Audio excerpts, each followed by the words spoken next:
We're ready to reconvene the Fluke, Scup, and Sea Bass Board. Looks like we have everyone here.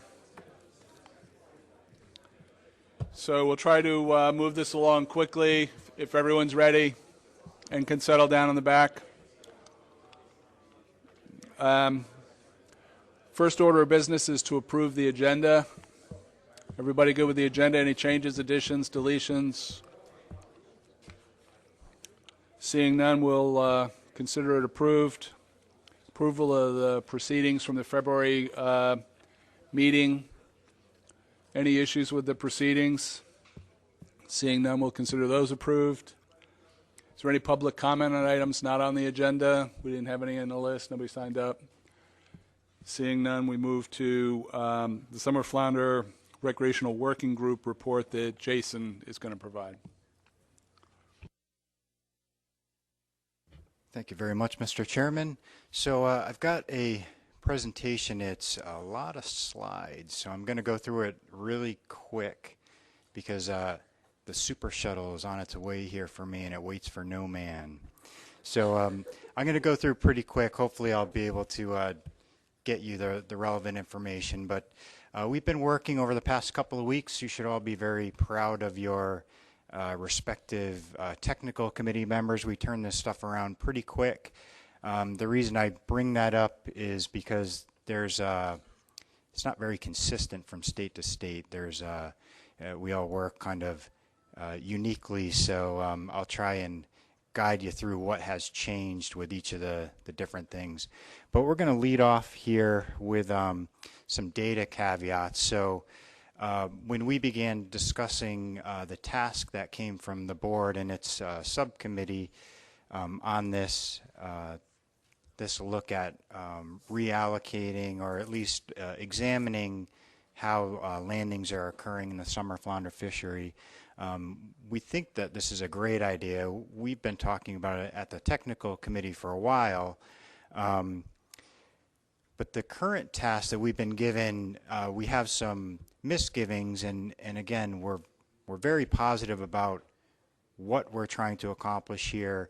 It's just the current way we're looking at it has raised some concerns amongst the technical committee members. So what I'm going to do is go through these the next 6 slides pretty quickly, but it kind of gives you some of the caveats that we've come up with and why we have some concerns about this specific way of analyzing this through looking at retention rates. But that being said, we're going to proceed through, and then after the data caveats, I'll go through state by state, show you what we've come up with, and then I've got a summation slide at the end. Okay, first data caveats slide right off the bat. Any management strategy that's going to use North Carolina retention rates should be aware of the high degree of uncertainty. So North Carolina is going to be dependent on MRIP information, and because of that, you're relying on anglers' knowledge, which is good, except for the fact that in North Carolina you've got 3 species that all look very similar, and what they found is there's a lot of confounding between those 3 species down in North Carolina. So North Carolina information is going to have an even higher degree of uncertainty than you see in the other states. Some states have small fluke fisheries that are not adequately sampled by MRIP. This is something we've talked about a lot, and it's particularly problematic in states that are out on the edges of the species range, so to the south and to the north. So you've got uncertainty in those situations as well. There's also another consideration that came up in our discussions, and that is the consideration of targeted trips versus just all recreational fishing trips. So it's an important consideration, and there's a little example here. In Maryland, there's a low retention rate, again, just calculating this as total harvest versus total catch. And in Maryland, it's about it's low. The retention rate is low. But if you look at the targeted trips in Maryland, it's only about 7.5% of all recreational trips would actually target summer flounder. whereas opposed to Delaware, they have a higher degree of trips that are actually targeting summer flounder, and yet their retention rate ends up being just about the same. It's about 10%, a little less than that. So it's important to think about what source of data we're using, and targeted trips may be one of the avenues we want to think about. Okay, to calculate retention rates, we're using estimates of both total catch and harvest. So we're basically doubling down on the uncertainty relative to the normal specification setting that we do in any given year. When we're setting up our management for the following year, we go through that process every year. Here we have to double the amount of information, and because we're using the same sorts of information to get harvest and catch estimates, we're also increasing the amount of uncertainty inherent in the assumptions and all of those aspects of the calculations. Calculating a retention rate for a given state based on its aggregated total harvest and aggregated total catch assumes that the retention rate is going to be uniform across modes, waves, and areas. And what we found is that is not a good assumption, and I'll show you a few slides on that. Retention rates are clearly a function of the type of the recreational fisheries that exist within a state and when and where they occur. And there are clear differences in retention rates between fishery modes, waves, areas, and between combinations of these. So here's a couple of graphical representations of what I'm talking about. So here's just harvest and catch. The y-axis here is proportional standard error. The x-axis is the various states.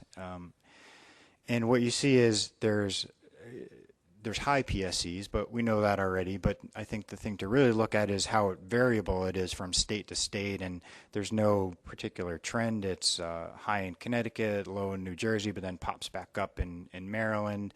And then the other thing to look at is there's also variability in PSEs for the catch, and they can be different. So if you look at Rhode Island, for instance, it's one of the higher ones, higher PSEs for harvest, but then it's a little bit on the low side for when you're looking at catch. So even within a state, you have uncertainty, and it's variable. The next slide shows you how the retention rate can change from on the top graph there between modes. So you've got retention rate on the y-axis, mode along the x-axis, and you can see it's different depending on which mode you're looking at. Now the error bars on there are not a measure of variability, but it shows a range because this is a coast-wide estimate. So the middle dot is the mean for the coast, but then you can see the range. It goes, in some cases like shore, you can see the range is pretty massive as far as what the retention rate can be. The middle graph there is by wave, so you've got differences between wave. We narrowed it down to 3, 4, and 5 as the best waves to look at, but you again see that there's differences between waves.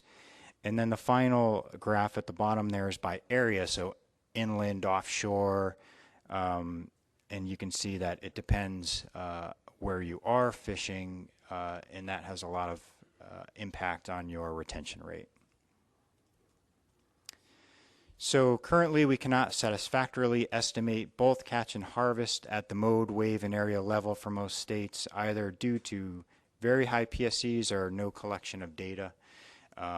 So we're just saying that it's important to consider wave, mode, all these kind of broken down categories, but we can't consider them at that level. So we can group all of the information together into the state, aggregate it at the state level, but again, then you increase your reliance on the assumption that there's consistency across those various categories, and we've just shown that that's not necessarily the case.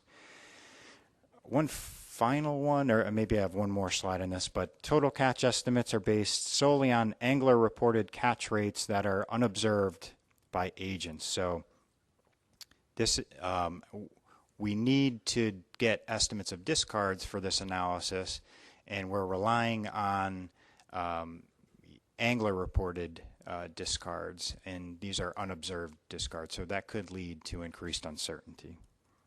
Yep, sorry, one more.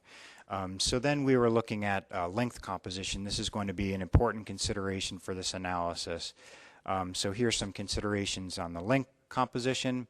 Again, season and area greatly influence the size, composition, and the availability of fish. The fishery mode affects the harvest retention rates, as well as it could also have effects on the length composition. Skill level of the anglers, another consideration. Observed discard size data from the MRIP survey. They're collected solely from the party boat mode. So this is observed discards, and those are collected from one single mode in the recreational fishery. And that single mode only constitutes 2.2% of the entire fishery. And that little pie chart at the bottom just sort of shows you the magnitude. So we're basically applying the party boat, and that's that kind of orange slice there, to the whole rest of that pie. So it's a pretty big assumption to make. All right, now we're going to get into the state information. In each case, we're going to have a slide, a quick fishery description for each state. We're going to talk about the data sources that your technical committee reps felt that were the best data sources for them to use for the analysis, and then we'll show you some of that data, and again, I'm going to try to go through relatively quickly. But in Massachusetts, the recreational fluke fishery is small relative to the total state recreational fishery, so the fishery that harvests fluke is not that big relative to all of the other species that they catch in Massachusetts. The fluke fishery primarily occurs June through August in Massachusetts. It's geographically restricted to waters south of Cape Cod, so it's shallow, warmer waters of the Vineyard Sound, Nantucket Sound, Buzzards Bay, and the deeper, colder waters where the larger fish could be harvested are pretty far offshore, so they're prohibitive for smaller vessels and more casual recreational fishers. The harvest and catch is almost exclusively from the private and rental mode. There's one or two party boats and approximately a dozen charter boats that target fluke in Massachusetts. And the size of the fish available in Massachusetts is smaller than in the neighboring states to the west and to the south. So Massachusetts is not intending on using MRIP data. There's only headboat sampling for discards, and there's infrequent sampling of the other modes, so it was not deemed to be a reliable source of data for Massachusetts. So Mass proposes using two fishery independent sources, the Fall Trawl Survey from Massachusetts run by the DMF, and then a tagging study also run by the DMF. You'll see on these slides that there's also a sample size associated with them. So in some cases I was able to break it out by year. In other cases it's just a total sample size. So for the Fall Trawl Survey, the total N, I think this is the total N for I think 4 years that we looked at for Massachusetts is 635. And then the tagging study is pretty variable. The total end is 864, but for the 2 years that we kind of itemized out, 2011 was 285, 2012 was about 200. So this is going to be a unique view. This is the only one that looks like this, but I'll try and explain this to you. So the y-axis here is length in centimeters. The x-axis is years, going all the way back to 1978.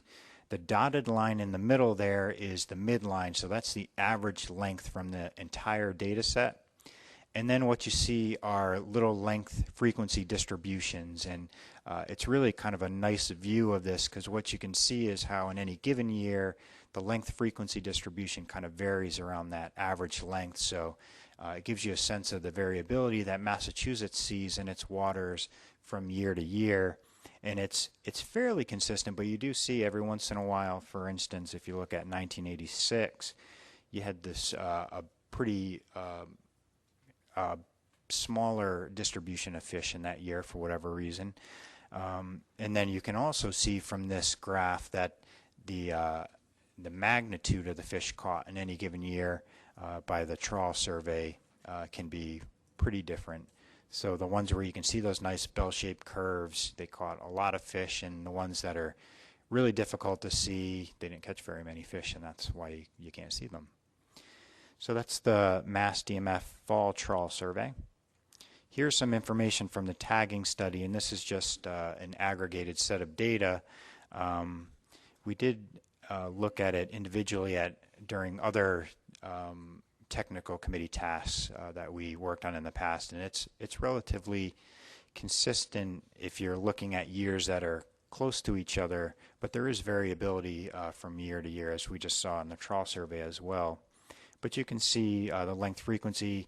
The vertical line on there is the current minimum size, so you can see the bulk of the Massachusetts fish is actually residing below what their current minimum size is. Okay, the great state of Rhode Island. Rhode Island has a pretty significant fluke fishery. It's primarily harvested May through August, so it's a spring-summer fishery. Harvest and catch is predominantly from the private rental mode, just like it was in Massachusetts.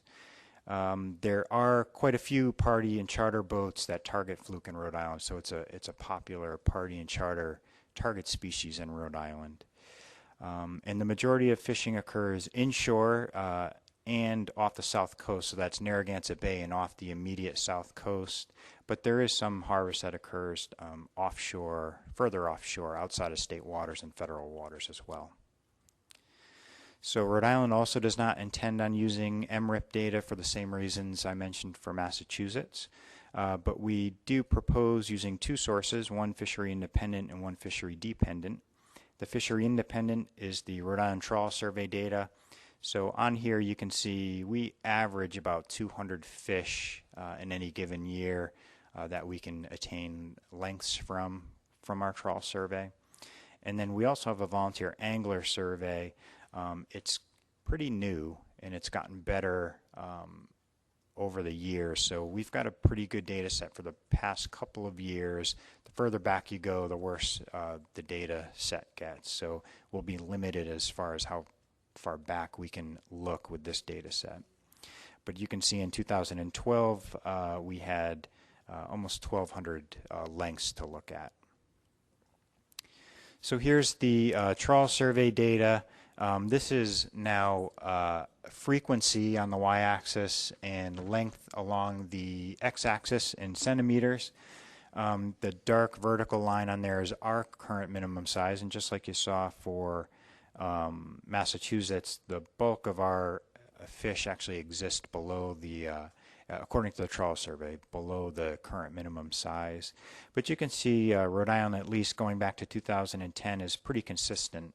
The kind of bell-shaped curve and the length frequency distribution looks pretty similar year to year, with that kind of weird drop-off there in 2010. But if you use your imagination, it kind of has the same shape. And here's the volunteer angler data, and here's we have a lot of discussions at the technical committee regarding the use of volunteer angler data, and here you see why we've got this kind of bimodal distribution, and the reason is the fishery does not necessarily perform in the same way that fishery independent data, a trawl survey, would. So there could be differences, and here in Rhode Island we think we do see differences between how our fishery dependent information, how our anglers are behaving and how they're catching fish relative to a fishery independent data source that's really indicating you know, what the population is in the water, not necessarily how anglers might target that population. Okay, Connecticut. The fluke fishing season in Connecticut takes place May through September. The spring fishery consists of larger vessels in the eastern portion of the state, and they head into New York and Rhode Island waters near Block Island and Montauk Point. July through August is the peak wave. Fluke is available throughout the sound during that wave. Harvest rates and availability vary by depth and along the coast. In September, the fish migrate offshore and no longer are available to Connecticut anglers, so the fishery really shuts down in September for them. Most of the harvest that occurs in Connecticut is from targeted trips, and then the Connecticut Long Island Sound Trawl Survey indicates that the larger fluke tend to be in the deeper water, so water greater than 60 feet in depth, which limits access for shore anglers and anglers with smaller vessels. So Connecticut also is not going to use MRIP data, but they're going to use Long Island Sound Trawl Survey data, and they also have a volunteer angler survey that they intend on using. All right, so there's a number of slides that, actually we're on the next slide, thank you. A number of slides that look like this, and here it's kind of a different look. So the graph at the bottom, what that is it's the proportion relative to 14 inches. So we set a threshold for ourselves of 14 inches and just looked at the population 14 inches and above. So the way that the Connecticut representative graphed his data was to set everything relative to that 14 inches. So you can see how you get this decay function then from 14 inches, and you can see the amount of the harvest or the fish that are caught in each subsequent size, and you can see that it gets less and less as you get bigger and bigger. So you can see the different color lines on this graph are the different years, and there's some consistency from year to year, although if you look at the two extremes at the spots where they're the most separated, they are significantly different, so there's a fair amount of variability in this data set. And then same sort of information for their volunteer angler data, and it basically looks pretty similar as far as the length frequencies that are being harvested between their trawl survey and their anglers. And again, there's some consistency from year to year, but if you again look at the years that are the furthest apart, right in the middle of the lines there, you can see there can be a significant amount of separation at any given length. Okay, New York. Fluke is a very popular marine recreational fishery in New York. In 2008 to 2012, 29.5% of recreational trips targeted fluke. And then during the same time period, only 17.5% of these targeted trips were successful. So only about half of those, a little more than half, were able to actually bring home a fluke. The likely reason for the lack of success is the high minimum size that New York has used to not exceed its recreational harvest limit. And in fact, I believe is one of the reasons we are talking about this. Fluke harvested in New York is occurring in both bays and the ocean. And the ocean fishery has increased in prevalence in recent years. So harvestable fluke, so fluke that people can bring home, is caught in waters that are pretty deep, 2 to 4 meters. The possession limits have been low in New York, 2 to 4 fish, and the season has been pretty short in most years.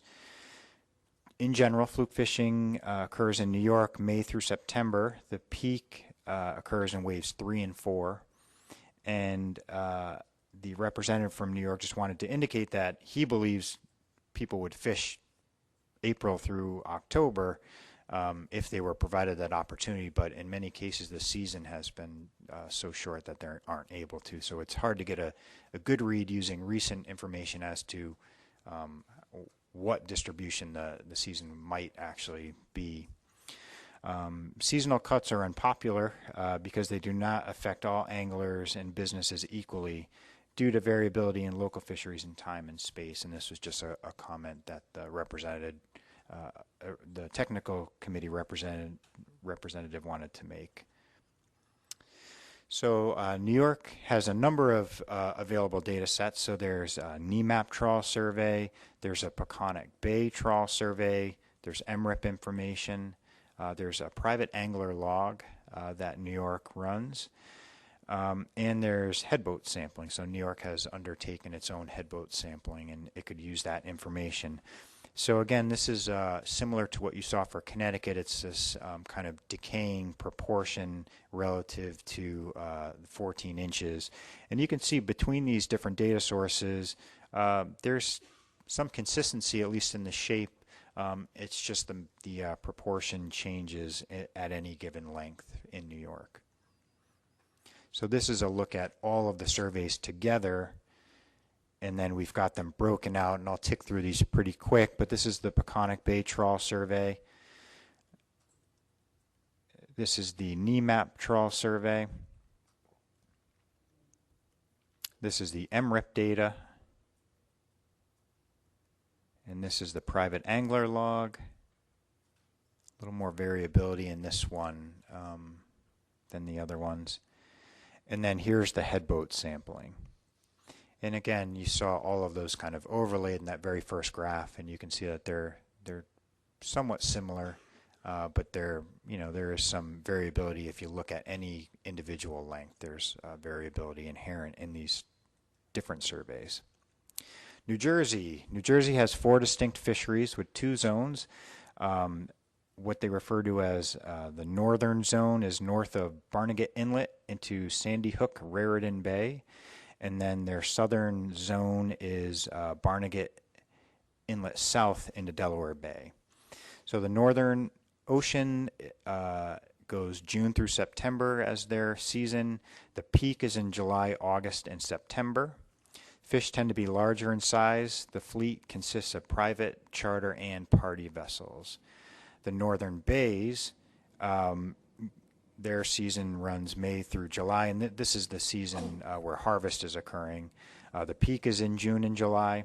The fish are smaller and consists of private and charter and party vessels. The South Ocean, July through August, is their main season. Fish are medium in size, and this fishery consists of private and charter boats.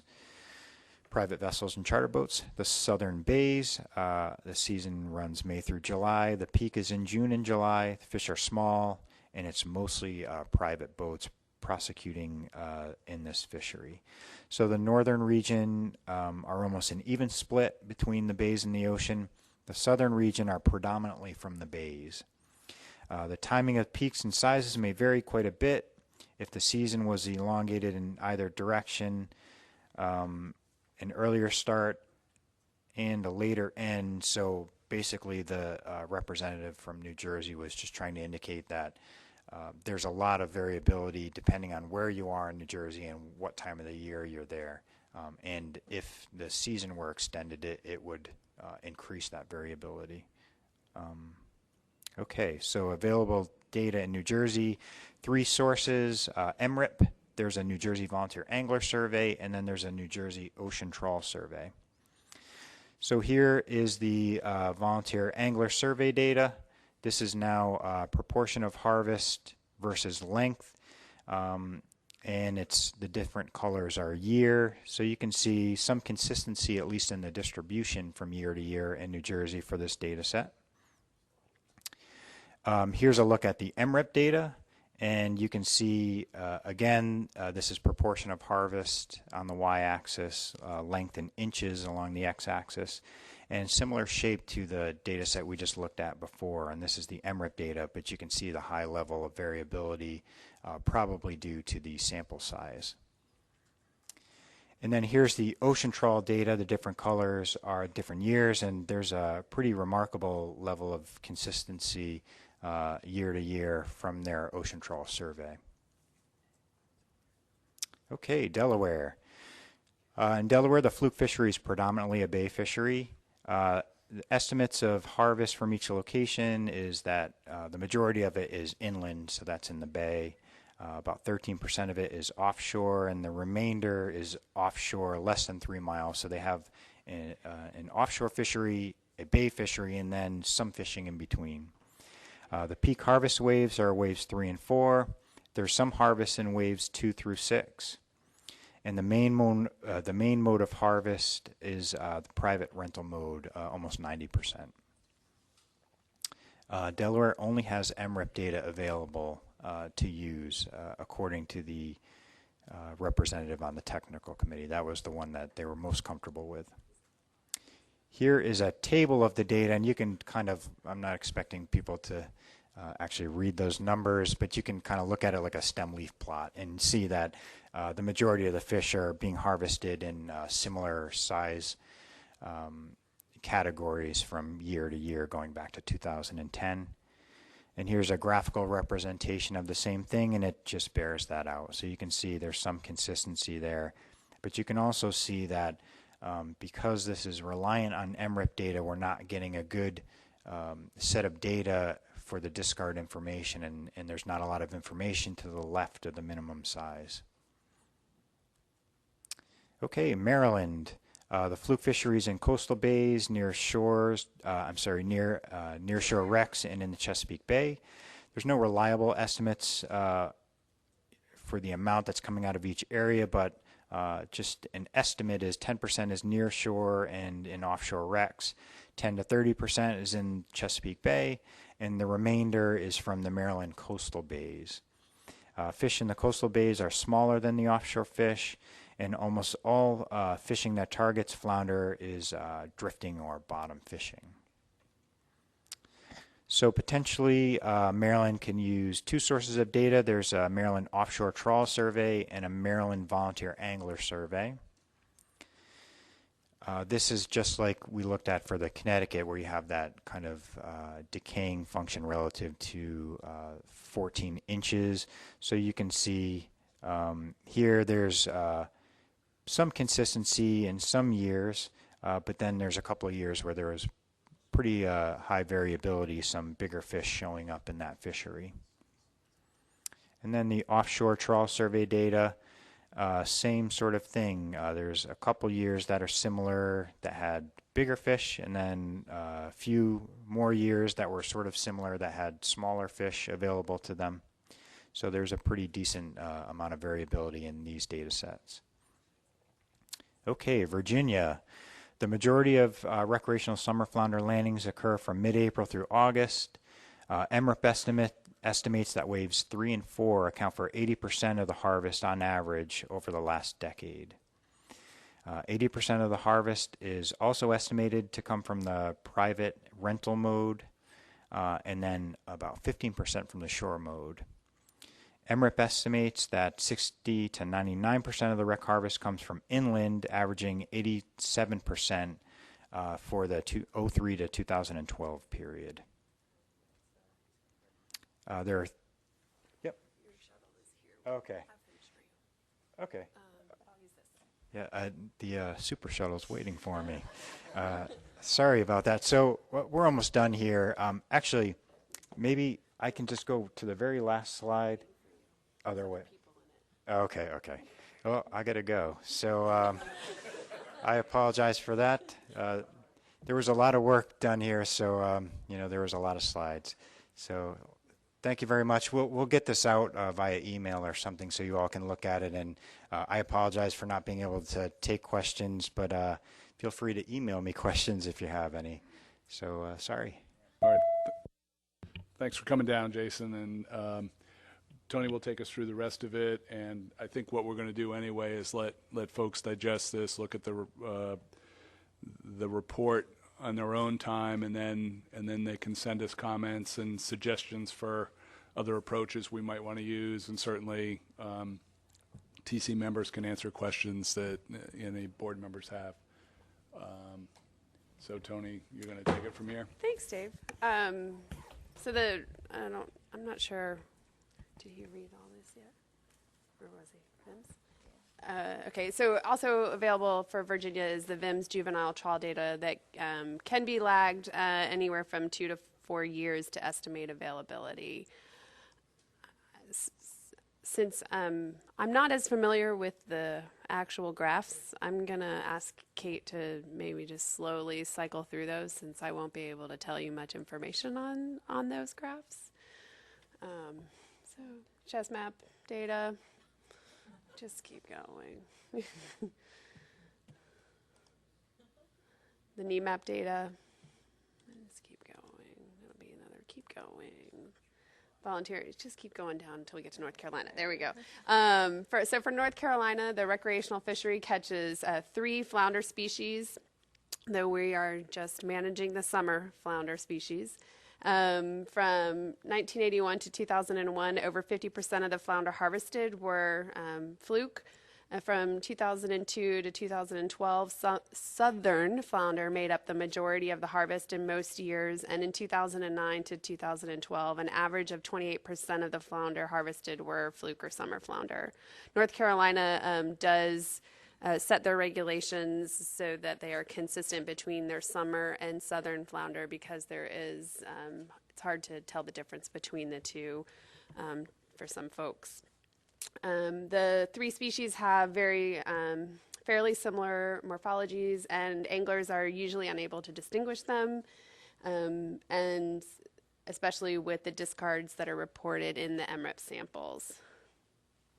Harvest is higher in the northern portions of the state, but they are caught throughout, and the percentage caught inshore versus ocean waters has varied from year to year. And a small percentage of the total harvest is from ocean areas beyond 3 miles. For North Carolina, there is only one available data source. It's the MRIP information, and here's the data for that.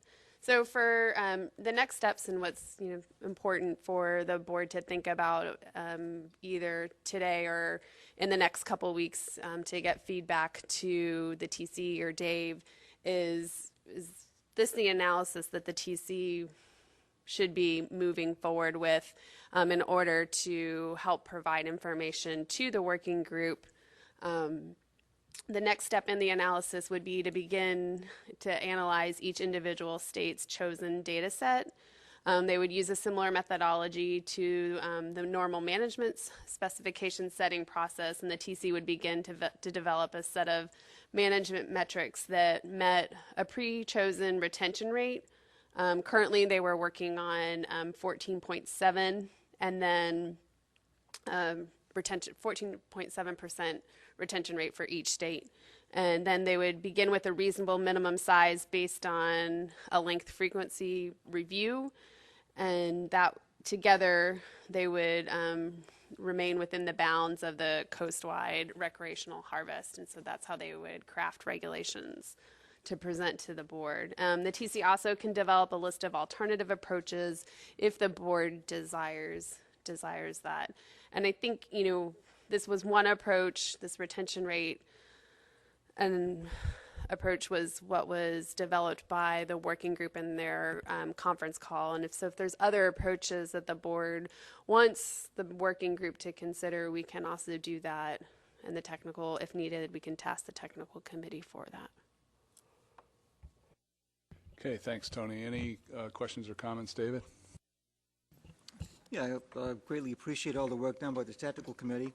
However, I'd like to back up a little bit because I really have lost sight of the objective of this work. According to the documents we have before us, we are trying to come up with methods to allow for equitable harvest opportunities along the coast. Okay, I think this is primarily an issue of New York and New Jersey, right? So why can't we just allocate from New Jersey to New York? It's unclear to me where this is leading. In light of all of the data caveats, in light of all of these different data sources that now the technical committee is going to look at, it's unclear to me whether that's going to bear any fruit. Where is this leading us relative to acquiring, trying to achieve equitable harvest opportunities along the coast? It's a lofty goal, certainly a desirable goal. I'm not sure at this point in time whether we can get there because of the data shortfalls and where we are right now with the analysis. So I'd appreciate some further guidance as to what we're trying to accomplish and whether or not it's something that we can actually get to, in light of the work done so far by the technical committee. Right. Thanks, David. Yeah, and I actually think the technical committee struggled a little bit initially, and I mean, what you heard was a progress report. We've assembled a bunch of data, but yeah, the idea behind this is to see, you know, use some objective process to see if there's a rational basis for the different minimum sizes, different levels of restrictiveness each state has had to impose on their fishery based on the allocation that occurred based on 1998 catches. Certainly, I would hope that they'd make broader use of NEMAP data, so a consistent methodology from, throughout the range of that survey, to see, for example, can we demonstrate that in fact fish are smaller in Massachusetts than they are in New York, and that's the reason why you have a 16.5-inch minimum size and New York has a 19-inch minimum size. The idea of a retention rate is probably going to place more demands on the data than it can support. And certainly when you, notwithstanding the smaller PSEs on the catch estimates, I wanted to try this approach. I understood its limitations.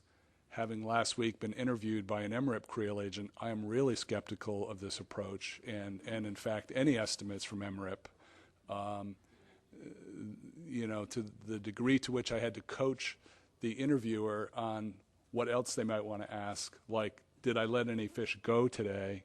Did any of these people catch anything today? Were you going to ask that? This is not going to be a solution.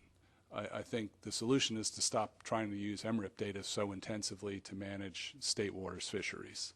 I do think it will help to go through this exercise to understand. It will help me. It's helped me already to understand that New Jersey actually, on average, does seem to have smaller fish along their coast than New York or the Block Island Sound area, for example. So it helped me understand why two neighbors might have different minimum sizes.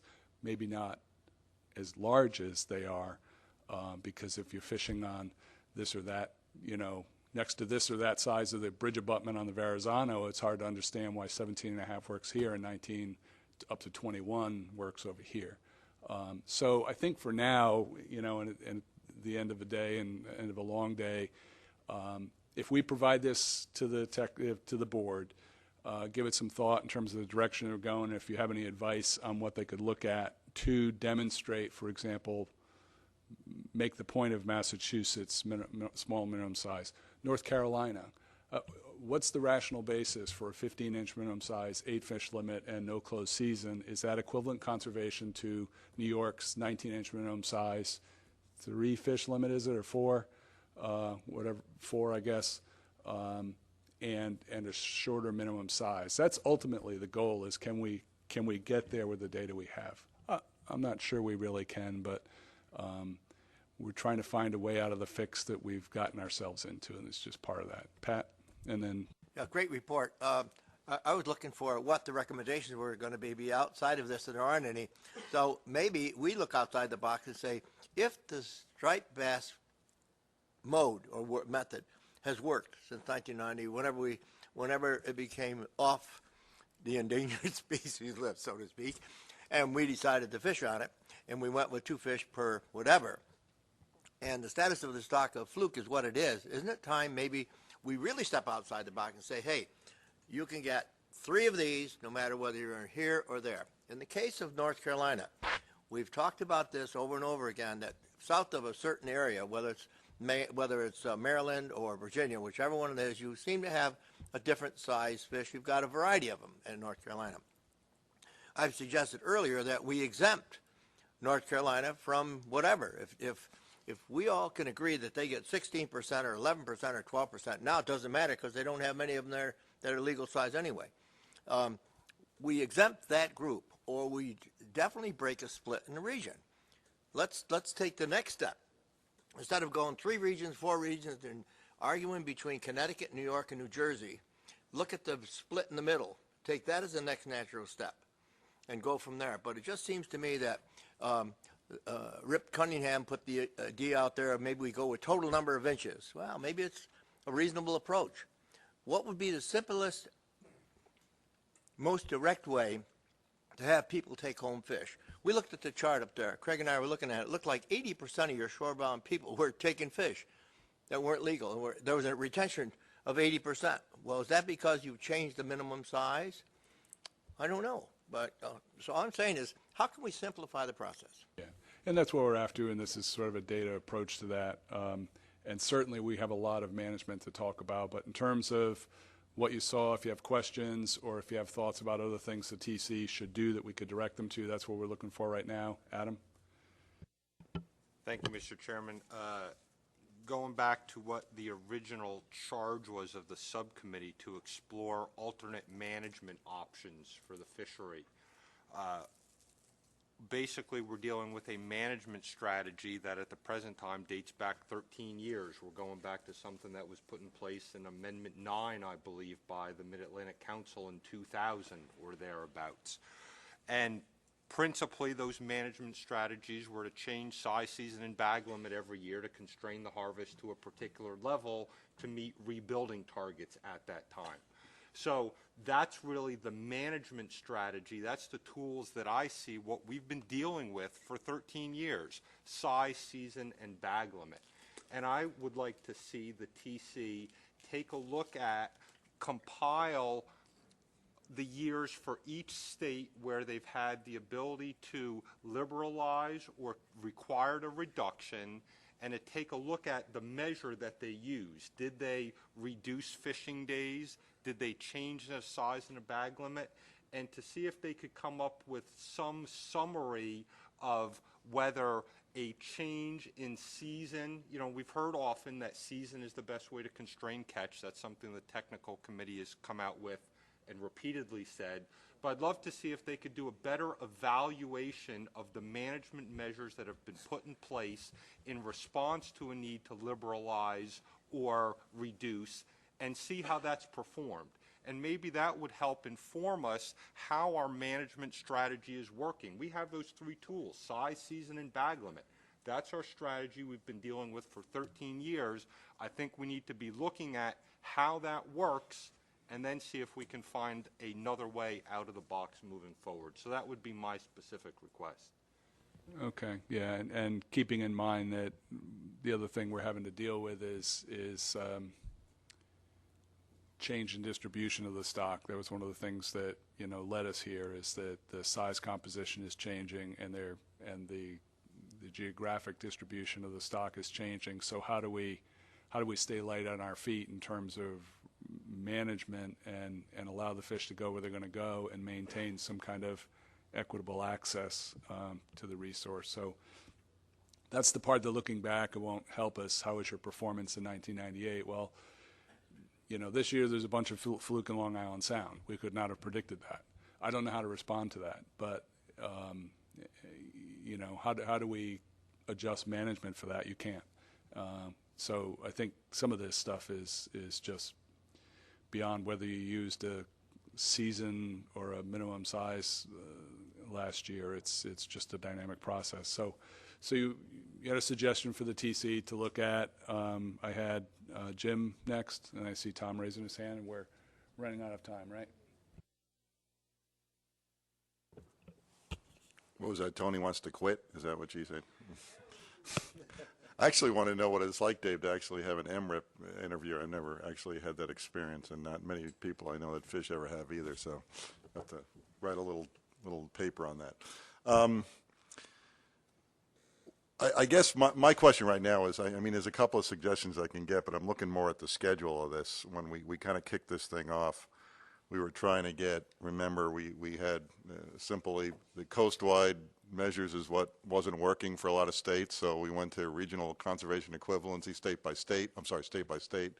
And then last year we got to, that's not working either, so now we need a different solution. We had the 1-year fix, and that got us through this year. And now we're, hopefully that this process was either through the retention rates or looking at regional approaches or something was going to be the solution. We're rapidly approaching October and December when we got to start making decisions about management, and I kind of agree with you, David. The retention rate thing sounded great, but maybe it's not going to pan out. And if you don't like it, if you're thinking it's not going to work out, now I'm really nervous about it. So it sounds like we're going to need a 2014 fix, because we're going to be right into the same brick wall where you hit last year. We're suddenly going to have to adjust. If we go back to state by state conservation equivalency, I'm going to be saying, well, I can't raise my size limits, whatever. So we're going to need something else, and I don't know what that is right now, but we need a fix for 2014 if one of these alternatives does not pan out. So I wish I could be more specific, but we're going to have a do-over in a few months if we don't come up with a solution. Yeah, Tony? I don't have your fix, but I have some potential things to think about as we go into annual meeting. One, the TC will be reviewing 2 or 3 projects that were done through Mid-Atlantic Council and a couple other funded projects. One of them is the board has seen as these projects has moved along, but those projects are all finalized. And one of them is the evaluation of a coastwide measure using a different type of modeling. And then there's a different one that also looks at potentially using regional modeling. So the TC will have a report on the use of all of those models for us at the annual meeting. And so maybe one of those would be a potential fix. Maybe one of those is the solution for the working group, who I don't know. But if not, we also can start brainstorming, especially in that working group, of if we can't get to a solution for next year, let's start thinking about a fix and have that possible fix for the annual meeting so that we can get it done in time for specification process. Jim, as a follow-up. Just to follow up, so the joint meeting in October with the council, Summer Flounder is going to be on that. So is there a potential to talk about it at that meeting also?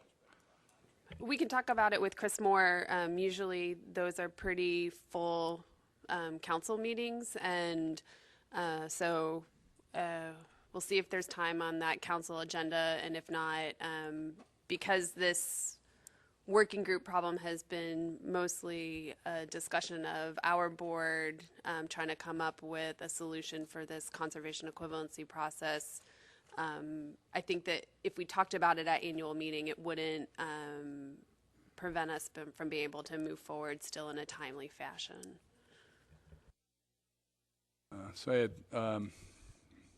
Being mindful of the hour here too, Tom, then Rob, then I think it was Roy had his hand up. When we started working on this many years ago, we decided that when we got the big increases, when the quota went up to 40 million pounds and we started moving away from 28 million pounds, we were going to spread that out among the states equally, those increases that came. Then we basically set an arbitrary figure for spawning stock biomass that we need to stay at, even though we have proven that recruitment is not based on spawning stock biomass. That's in the plan. So why are we maintaining the highest level of spawning stock biomass when we don't need that for recruitment? If you look at some of the years we had recruitment that was very high, it's when we had a lot lower numbers because of competition for food and everything else. I mean, but we arbitrarily set up this number, and that's where we're at. Now, if we took $20 million off the spawning stock biomass and spread that out among the states equally, it'd be a nice solution to some of these problems in the quick fix, because I don't see any justification to basically keep the spawning stock biomass at the heaviest levels they've ever been recorded that we see right now and still have poor recruitment 1 year, and then all of a sudden you're knee-jerking us and basically cutting back. That's the problem when you deal with what we're doing in this system. And it's been a problem since we got involved in basically looking at the cap. when we basically looked at the years that we spread this out, remember when we put the plan in, states like North Carolina, Virginia, and Maryland took a fantastic hit because they were at 12 inches and 13 inches. And they basically fed where New York and New Jersey really didn't have to do anything for a couple of years because we had 8 fish at 14 inches and we could fish like hell, and they were basically supplying us with fish to do that. And that wasn't fair and equitable, and that's why we went by state. And we looked at years, and I always laugh because every set of years they looked at, this was the worst one for New Jersey, but we didn't care. I mean, we saying we'll take the worst year because it's still what we've been basically catching. So I really like to get a justification why we're at this spawning stock biomass when it's not tied into recruitment. Because we were sitting here for 10 years doing the same thing. Yeah, that's a discussion to have with the Mid-Atlantic Council. Rob? Thank you, Mr. Chairman, and I'll send in some comments. It was a good presentation by Jason. What I see positive at this point is that this is very complex, as everyone knows. Meeting conservation equivalency has been the utmost challenge as far as being able to stay within the target. We've been very much below target for about 4 years, and we all remember the years where there was exceedance of the target by quite a bit all around. So looking at retention rates, I would ask that, and I sent this to the working group at our last call, might want to look at multi-year just to get an idea of how that is. So for example, I think what I sent was 2008 through 12, and as one example, there are some definite influences from size limits or seasons depending on where you are. I'm not sure they could be mapped out the way Adam has suggested because there's also other variability such as year class strength, economics that confound everything. But in Virginia, for example, if you couldn't see on the graph, the current 2012 retention rate was 23%. However, it was 7% 5 years ago.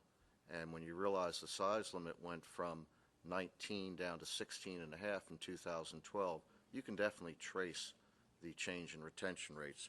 Other states are going to be similar, going to have a profound swing like that. Some states don't or will not. So I really like what you've done to initiate this, and with the help of Tony, the technical committee seems to be working harder to try and get at some of these complexities, and I think that's a real advantage for all of us. The data sources, it's nice that we have NEMAP. It's nice that in the Bay there's ChessMap, but we're still trying to figure out how they apply to the fisheries themselves, because that's still a challenge. NEMAP takes a spring and fall sample. ChessMap takes 5 samples throughout the year, throughout the entire Chesapeake Bay. So there has been attempts to try and link those. The volunteer angler surveys the same ways, and I think this approach is going to help the technical committee work together to, get a better understanding for us as well as to how we best use that data. So that's a really positive step forward, I think, and thank you. Yeah, great, thanks, Rob. And Roy? I'm going to pass for now in lieu of the time, thanks. Okay, thanks. And Tony, we're going to forego the discussion of the omnibus and do what? We'll forgo the discussion on the omnibus. We were just reporting out on the request of a commissioner what the Mid-Atlantic Council had submitted to NOAA. We'll send out the presentation that was developed to folks, and if anybody has a question, feel free to ask us, and we'll answer that. The omnibus itself was on the supplemental materials. And then we're also going to forego the FMP reviews in lieu of the time. And we'll email those out and then just do an email vote for approval. And just so you're not concerned that you won't know what's going on in those fisheries, at the joint meeting in October, Kylie goes through the monitoring committee report and the fishery performance report, which has almost identical information in it as the fishery management plan review. So you will get a presentation on it this year. And as a reminder, that joint meeting is the second week in October. Typically we meet jointly on the Wednesday, which would be October 9th. I'm not 100% sure if that's the date or if we'll have to have a day and a half of meeting, because we do summer flounder, scup, black sea bass, and bluefish specifications in at this joint meeting. And I'm going to look to Kylie, see if she'll nod. Philadelphia, is that where it is? October? Or Jessica? Yes, it's in Philadelphia. And as soon as we have information on the exact date, I will we'll send you guys an email and do hotel, all that information. All right. All right, thanks, Tony. So you're going to share the presentation as it was with the group, and if there's any other, further input or thoughts or insights would be welcomed here for directions forward. That would be great. So if there's nothing else for the board, and we will do another working group call between now and the annual meeting. So if there's nothing else, we'll adjourn. Thanks. And the executive committee starts at 7:30 tomorrow morning, and I believe it is in the Roosevelt room, which is one of the rooms right off of the elevators. And then we start the parliamentary workshop in this room at 8:30 tomorrow morning, and we'll be learned and schooled in our parliamentary procedures. Colette does a great job of this, and so I hope all of you guys attend. Tina, do you have one more? And Dr. Daniels said everyone is welcome to attend hospitality as soon